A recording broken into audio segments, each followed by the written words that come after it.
What's going on? It's Joe from Gen Z Investments, and today I'm going to make a model portfolio video because I saw a couple comments asking about a model portfolio video. So today I'm going to go over a portfolio for people 25 and under. If anyone wants to see a different age, let me know. But I think age has significant relevance when determining where and how to allocate your investments, because if you are 60 years old, have a family you're supporting, have grandkids you're supporting, have college tuition to pay, have all types of things, right? Your level of responsibility is way higher than someone of a younger age. Meaning you don't want to be as high up on the risk curve as someone, say, my age. You want to be in stable companies, you want to have bond allocation, and you don't want to really try to do anything crazy. You just want to be in line with the S&P. So you're going to have a lot of ETFs, a lot of dividend value plays, a couple of growth stocks, bond allocation, and probably anywhere from 5 to 10% cash.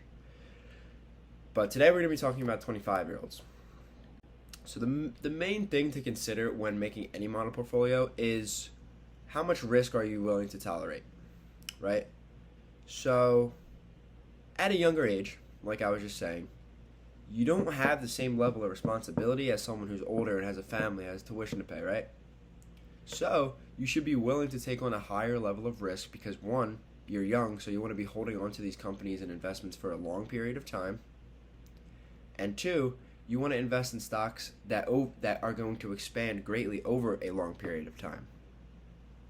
And I think, personally, technology stocks is the best way to do that, right? But one more thing, the goal is, when you're picking individual stocks and creating a portfolio, is you want to outperform the S&P 500.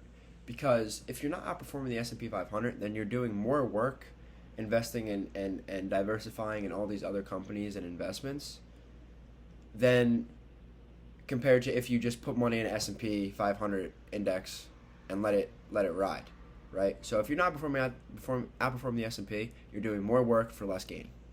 So that needs to be your goal.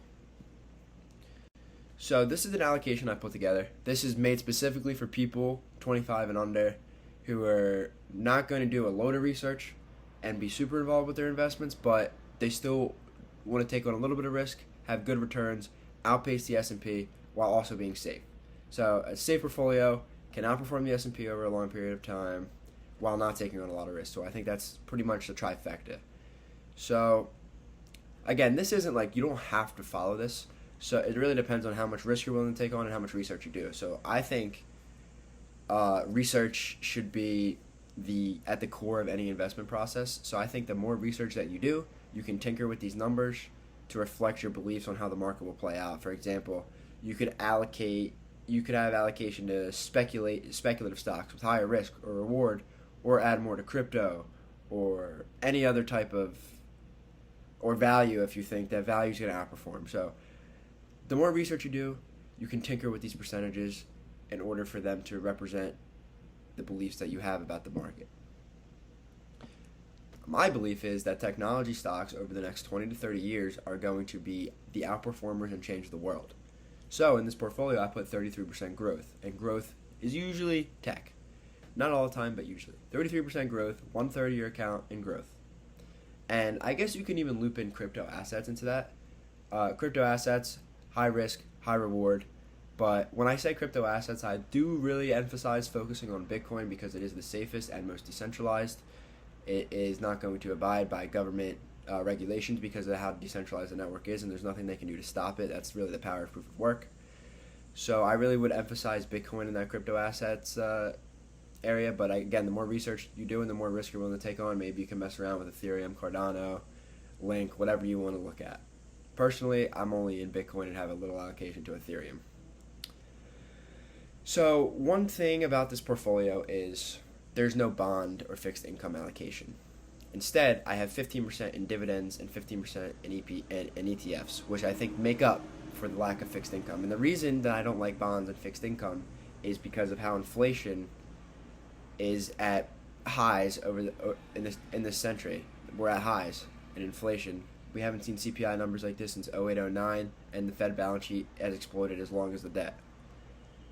So I think that when you invest in a bond or fixed income, you're pretty much guaranteeing yourself to report a loss because bonds move at such a low percentage that it will not make up the cost of capital. It will not outpace inflation. So we go with dividends that have more potential to have share appreciation and give you consistent fixed income. So ETFs, dividend, and the value are kind of all have the same like they all do the same thing, right? They diversify our portfolio, give us a dividend, give us safe plays to pretty much go along with our growth and our crypto assets, because you don't want to just be 100% in them unless you do a bunch of research and are super young, right? The 4% cash. So I think the whole situation right now with how inflation could potentially be really bad and the negative return you're guaranteed on your cash is it's tricky, because ideally having a good amount of cash on the side for a correction is really ideal, but having a lot of cash and then more liquidity getting injected and new all-time highs being hit every day, you're missing out on investment. So I think 4 to 7% is a good happy medium. I personally think 4 is good, but if you want to increase that a little bit, that's fine. So again, 33% growth. I feel like these you should be hitting Facebook, Google, Apple, Nvidia, Tesla, PayPal, Square, Alibaba. All of these stocks that are cash cows have way more growth potential and are the most immune to a black swan event because of how network effects and digital powerhouse, big tech, high data networks work in this world. They are the powerhouse. They are the superpower. There isn't a black swan event that can lower the demand for these things. So those are definitely the best bets. You can definitely sprinkle in a couple more speculative, a couple of your own picks, right? I think the semiconductor industry is going to be a huge industry. The healthcare industry is going to be a huge industry. I just did a video on Regeneron. Regeneron would be another stock I'd really recommend to put into that growth area. But focus on the big tech names. They're the safest. They're going to outpace the S&P over the next 10 years, and they're the most immune to a black swan event. And if inflation gets worse, if interest rates rise, these companies are pretty well positioned to ride through that storm unscathed. So that's why I think growth should be the highest allocation in this portfolio, because growth tech has some of the best companies in the world. Next is value. You want to have low valuation companies. Try to avoid value traps. Get some financials. Get some industrials. You want to diversify your sectors. Value is a great idea.